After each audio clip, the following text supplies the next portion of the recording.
Hello guys! Good morning, good morning, good morning, good morning. This is your mom's con. Okay, tapos na kami doon sa kumuha ng passport ni Rowin dyan sa SM Sukat. Okay, meron dyan, magpapa-schedule ka lang, magpapa-online schedule.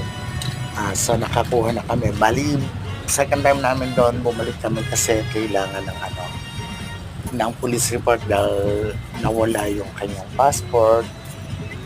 Hinanapan ng police report, Emily yung may present ng police report, nagbago ulit at saka yung affidavit of loss. Okay na, sa madaling salita, okay na, nakapagpa-picture na ulit, sa magkakaroon siya ng bago ulit passport. Kain muna tayo sa mga inasal. Okay, halika na.